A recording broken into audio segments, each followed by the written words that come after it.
오늘 함께 묵상할 말씀은 데살로니가 후서 3장 6절에서 18절까지 말씀입니다. 형제들아, 우리 주 예수 그리스도의 이름으로 너희를 명하노니 게으르게 행하고 우리에게서 받은 전통대로 행하지 아니하는 모든 형제에게서 떠나라.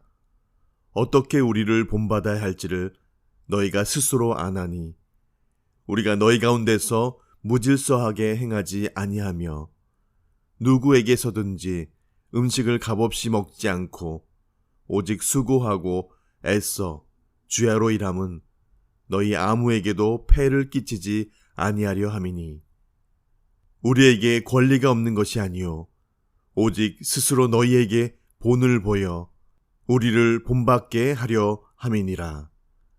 우리가 너희와 함께 있을 때에도 너희에게 명하기를 누구든지 일하기 싫어하거든 먹지도 말게 하라 하였더니 우리가 들은즉 너희 가운데 게으르게 행하여 도무지 일하지 아니하고 일만 만들기만 하는 자들이 있다 하니 이런 자들에게 우리가 명하고 주 예수 그리스도 안에서 권하기를 조용히 일하여 자기 양식을 먹으라 하노라.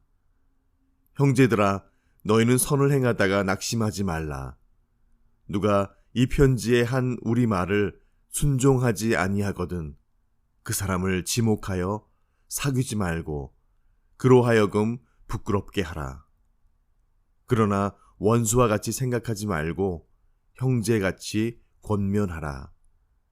평강의 주께서 친히 때마다 일마다 너에게 평강을 주시고 주께서 너희 모든 사람과 함께 하시기를 원하노라. 나 바울은 친필로 문안하노니 이는 편지마다 표시로서 이렇게 쓰노라. 우리 주 예수 그리스도의 은혜가 너희 무리에게 있을지어다. 아멘. 데살로니가 교회를 너무나 사랑하는 사도 바울은 어려운 상황 가운데 그들이 믿음으로 잘 감당하고 있음을 칭찬하며 그들이 사도 바울과 그 일행들의 큰 자랑임을 고백하고 있습니다. 그런데 그들 가운데에 그렇지 못한 이들이 있었음을 오늘 본문은 말씀해 주고 있습니다. 사도 바울은 성도들에게 하나님의 은혜에 합당한 삶에 대해서 힘을 다해 가르쳐 주고 있었죠. 그런데 데살로니가 교회 안에 바울의 가르침을 따르지 않는 사람들이 있었던 것을 봅니다. 6절의 시작에는 그래서 이를 게으르게 행하고 우리에게서 받은 전통대로 행하지 아니하는 자들이라고 말하고 있습니다. 즉 말씀대로 행하지 않고 있는 이들이 있었던 것이죠. 결국 그들은 거룩한 삶의 열매를 맺지 못하고 오히려 공동체에 피해를 주고 있었던 것으로 보여집니다. 바울은 이전 편지의 분위기와는 달리 아주 단호하게 그들에 대해서 대처할 것을 공동체에게 편지하고 있습니다. 실제로 사도 바울은 기도에 관한 이야기를 하다가 갑자기 노동에 대한 이야기를 꺼냅니다. 기도, 예배, 말씀, 믿음 등의 영적 주제로 서신을 마무리할 것 같은데 마지막으로 일상의 노동에 대해 언급하며 오늘 권면하고 있습니다. 당시 데살로니가 교회 성도들은 정기적으로 모여 함께 식사를 하였던 것으로 보여집니다.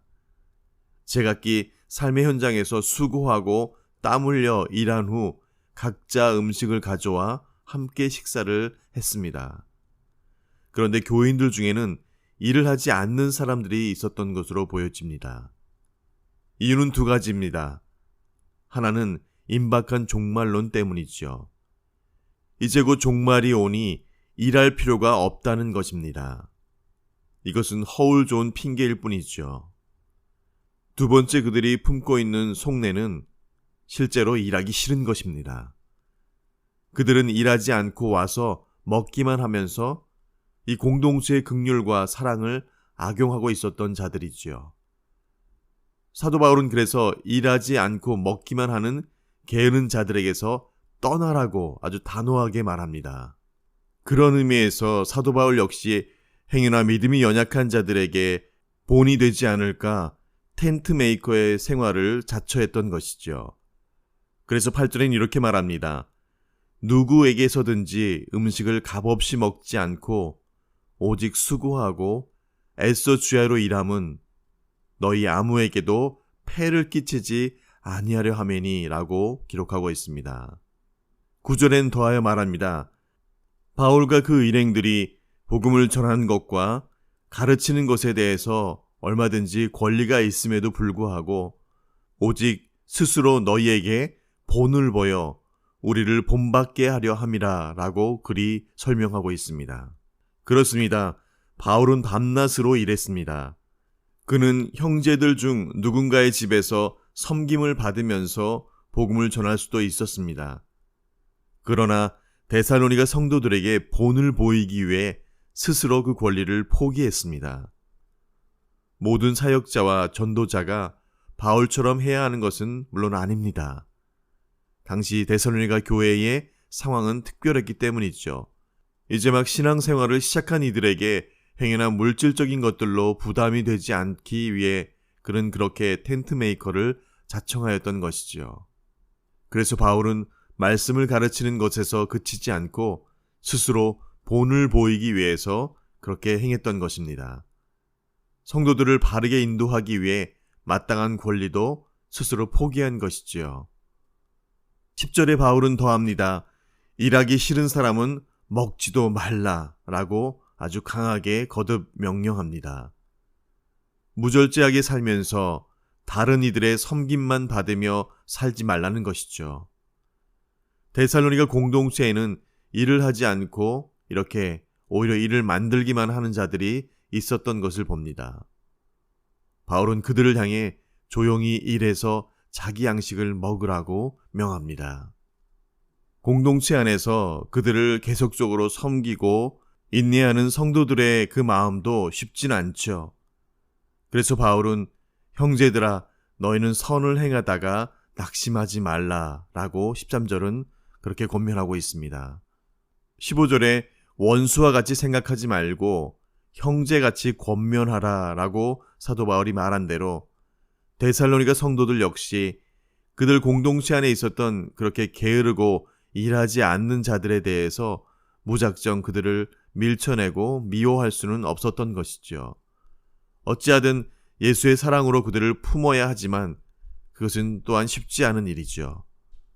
선을 행하다가 그러나 낙심하지 말라라는 그 권면이 바로 그리스도인 된 우리 모두의 마음이 되어야 할 것입니다. 일하다, 노동하다라는 의미를 갖고 있는 히브리 단어인 아바드는 그 말에 경작하다, 예배하다라는 의미도 함께 지니고 있습니다. 하나님 앞에 영적으로 예배드리는 것, 일상에서 우리가 땀 흘려 수고하며 나아가는 것, 동일하게 하나님의 영광을 위해 일하는 것이 바로 예배라는 것이죠. 바울 사도가 기도, 믿음, 말씀과 같은 영적인 이야기를 하다가 노동에 관한 이야기를 한 것은 이 영적인 것, 예배와 노동은 별개가 아님을 또한 말씀하고 있는 것이죠. 예배를 잘 드리는 성도는 세상에서도 일을 잘 감당하는 일꾼입니다. 영적으로 질서가 잘 잡힌 성도는 일상의 삶에서도 질서를 잘 세웁니다. 바울은 7절에 이렇게 더합니다. 어떻게 우리를 본받아야 할지를 너희가 스스로 아나니 우리가 너희 가운데서 무질서하게 행하지 아니하며 라고 밝히고 있습니다. 바울은 6절에 우리에게서 받은 전통이란 말과 함께 14절에 누가 이 편지에 한 우리 말, 즉 하나님의 말씀이지요. 하나님의 말씀을 가르친 대로 순종하지 아니하거든 그 사람을 지목하여 사귀지 말고 그로 하여금 부끄럽게 하라라고 마지막으로 권면합니다. 모든 형제에게서 떠나라라는 그 의미는 그 형제를 미워하고 원망하라는 것이 아니라 그들의 악한 행실에서 떠나라는 의미이죠. 오히려 그들을 밝힐 수 있는 빛과 소금의 역할로 그들을 부끄럽게 함으로 그들이 다시 그리스도 안에서의 본래적인 모습으로 회복되기를 그리 권면하라고 말씀해주고 있습니다. 이제 데살로니가 성도들에게 편지를 마치면서 그들에게 하나님께서 주실 평강과 임마누엘, 그들과 함께 하심, 그리고 마지막으로 그리스도 예수 안에서의 은혜를 가지고 그들을 축복하며 편지를 맺고 있습니다. 특별히 평강이라는 말은 그릭의 에이레네라는 결합하다는 뜻의 에이로에서 파생한 단어입니다. 따라서 평강은 어떤 노력이나 행위의 결과로 얻는 것이 아니라 바로 예수 그리스도와 결합함으로써 누리는 완전한 상태를 말합니다. 인간은 하나님이 창조하셨을 때부터 평강의 상태에 있었습니다. 그러나 범죄함으로 그 결합이 깨어진 것이죠. 그래서 에덴 동산에서 쫓겨난 뒤 이 평강이 깨진 상태로 살게 되었던 것입니다. 하나님과 멀어짐으로써 두려움 가운데 살아야만 했습니다. 평강이 깨진 상태를 회복하기 위해 구호를 외치고 선물을 주고 규약을 맺어도 아무 소용이 없지요. 독생자 예수 그리스도께서 이 땅에 오셔서 십자가에 달려 죽으심으로 대속물이 되셨기에 그때 하나님과 우리 사이에 막힌 담이 허물어지고 그때 화목한 관계가 다시 회복되었던 것이지요. 그 화목과 결합으로 우리 가운데 허락된 것이 바로 평강입니다. 평강을 이루신 주 예수 그리스도와 하나 될 때 우리에게 완전한 평강이 임하게 되는 것이죠. 바울 사도는 데살로니가 성도들을 향해서 바로 그리스도 예수와 함께 할 때 이 평강이 선언될 것을 그렇게 마지막으로 기도하고 있었던 것이죠. 이 평강은 세상이 우리에게서 결코 빼앗을 수 없는 것입니다. 이 평강 가운데 그래서 우리는 환난이나 고통 중에도 흔들릴 수 없습니다. 왜냐하면 그 평강은 그리스도와 함께 결합되어 있을 때 뗄래야 뗄 수 없는 그 관계로 있을 때만이 허락되는 것이 평강이기 때문입니다. 어떤 시험을 준비하는 학생에게 일상에서 열심히 공부하고 그것을 잘 준비하고 있었다면 시험이 내일일지 일주일 뒤일지를 걱정하지 않습니다. 테스트를 보는 날이 분명히 있을 것이라는 것을 알 때 일상의 생활에서 그것을 잘 준비하였다면 언제 시험을 보는 것은 그리 큰 문제가 아니지요. 우리 믿는 성도들 역시 예수님께서 다시 오심을 분명히 알고 있다면 우리는 그저 일상의 삶을 잘 감당하고 있으면 됩니다. 말씀대로 준행하며 주님을 예배하는 일에 일상에 주어진 모든 노동에도 우리가 게으르지 않고 신실함으로 감당하고 있으면 됩니다. 한국의 강원도 태백에 예수원이라고 잘 알려진 곳을 세운 성공회 출신의 고 대천덕 신부님은 노동하는 것이 기도요, 기도가 곧 노동이다 라는 베네딕토 수사의 가르침을 충실히 따랐던 것으로 알려져 있습니다. 이미 말씀드린 대로 히브리어로 노동과 예배는 그 어원이 같습니다. 때문에 모든 예수원 사람들은 노동을 하되 하나님 섬기듯 정성을 쏟고 기도에는 노동하듯이 힘을 들여야 한다고 예수원에서의 삶을 표현합니다. 그러한 삶이 바로 그리스도와 함께하는 삶이고 에이레네 그리스도와 결합한 삶이며 에이레네 그곳에 그리스도의 평강이 임하는 삶이 되는 것입니다. 오늘 본문을 묵상하면서 사도 바울은 데살로니가 성도들에게 마지막 때와 종말의 그 때에 다른 것에 마음을 빼앗기는 것이 아니라 지금 현재의 우리의 일상의 모습에서 동일하게 신실한 모습으로 예배하는 삶, 기도하는 삶을 살 것을 권면하고 있습니다. 오늘도 우리에게 주어진 영적인 삶과 일상의 삶에 신실함으로 최선을 다한 우리 모든 이들에게 그리스도의 평강과 예수 그리스도의 은혜가 충만한 하루 되시기를 간절히 축원드립니다. 주신 말씀 기억하며 함께 기도하시겠습니다. 평강의 주께서 친히 때마다 일마다 너희에게 평강을 주시고 주께서 너희 모든 사람과 함께 하시기를 원하노라. 우리 주 예수 그리스도의 은혜가 너희 무리에게 있을지어다. 아무것도 염려하지 말고 오직 모든 일에 기도와 간구로 너희 구할 것을 감사함으로 하나님께 아뢰라. 그리하면 모든 지각에 뛰어난 하나님의 평강이 그리스도 예수 안에서 너희 마음과 생각을 지키시리라.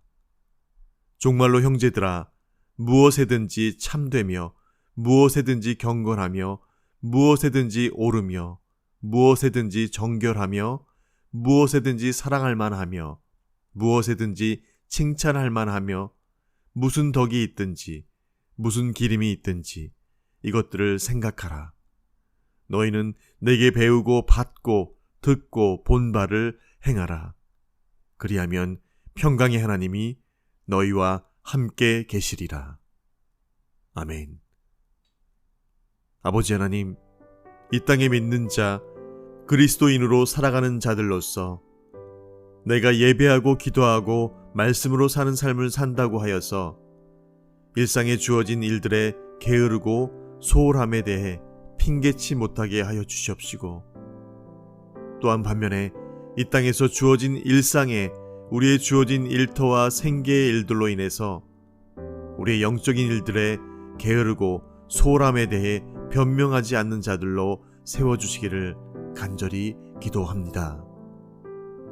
사도 바울이 믿음 없는 자들이나 연약한 자들에게 행여나 폐를 끼칠까 하여 행여나 본이 되지 않을까 하여 영적인 일들과 일상의 일들을 밤낮으로 더 열심히 감당하였던 것처럼 오늘 종말의 때에 주 오실 날을 알고 기다리는 우리가 그래서 더 깨어 근신함으로 정신을 바짝 차리고 열처녀 중 등불의 기름을 잘 준비한 신실한 다섯 처녀와 같은 그 마음으로 주님 오시는 그날 신랑 되신 우리 예수님 기쁨으로 맞는 그런 저희 모두가 다 되게 하여 주시옵소서. 순결한 신부를 기다리시는 영원한 우리의 신랑 되신 예수님의 이름으로 기도합니다. 아멘.